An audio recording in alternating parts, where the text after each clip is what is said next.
Some of the most durable and heat-tolerant annuals for our Oklahoma beds and containers are the rose moss and purslane. They have succulent leaves and stems that enable them to store water and handle the really hot and dry times of the year. Right down here we've got a patch of rose moss. You can see it's kind of an orange mango type color.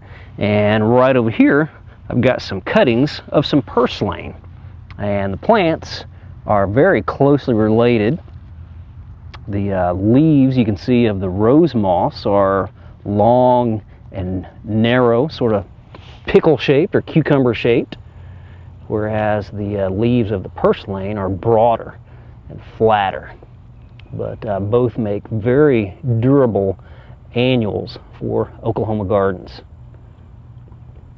Right down here you can see that the rose moss at this time of the year is really starting to look a little sparse, and that's because rose moss really only lasts about 10 to 12 weeks, and then it just starts to look a little bad. You can see right here that these plants are dropping some of their leaves, and they're just not flowering quite as much as they have been. So one way to get around having a bare spot in your patch of rose moss would be to keep some of the seed and then sow those a little bit later, maybe in the middle part of the summer, to carry the planting through the fall. One interesting thing about rose moss is that the flowers usually open up in the morning, and a lot of times they close up by about noon. And the breeders are definitely working on varieties that have flowers that stay open a little bit longer, and varieties that have larger flowers as well. And that goes for the purslane as well. Same, larger flowers and those that stay open a little bit longer. Now, the rose moss plants that we plant in our gardens, a lot of times will make seed, and that will be sown into the garden the next year.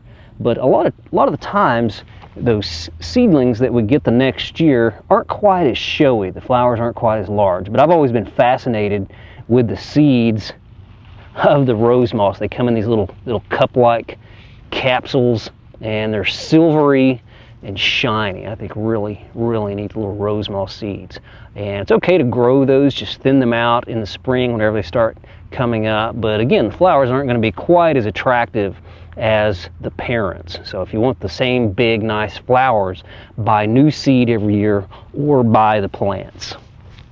Now, the purslane and rose moss also are varieties of plants that can be a little bit weedy.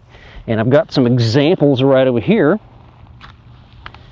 Right here, this is a little naturalized rose moss type of plant that we see growing in sandy soils and here in Oklahoma in places.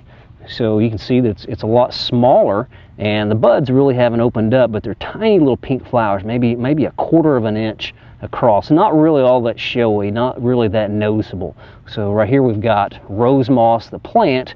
Right here we've got rose moss, the weed. And the same is true for the purslane.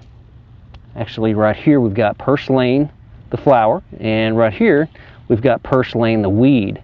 And I don't know if you can see this little bud right here, but it's got a little bit of yellow color on it. They have the weed purslane has tiny little yellow flowers, but the leaves look almost the same. Those flat, broad, succulent leaves. And this one is naturalized in places in Oklahoma and was originally brought over as a vegetable. The leaves and stems of this purslane can be eaten. Now, if you have this weed in your garden, it's a good idea to pull it up, bag it up, and get rid of it. You definitely don't want to hoe it down and just leave it in place, because a number of things can happen. If the pieces of the plant break off, those can lie on the ground and they can root in and start to grow. Another thing that can happen, the moisture and nutrients that are in the leaves as the plant is laying there can be transferred to the seed heads and can actually form seeds while the plant is just laying there. So if you have this, pull it out and get rid of it. We hope you enjoyed this video. It's part of our OK Gardening Classics YouTube channel. You can also find more recent videos on our Oklahoma Gardening YouTube channel and join us on social media for great gardening tips, photos, and discussion.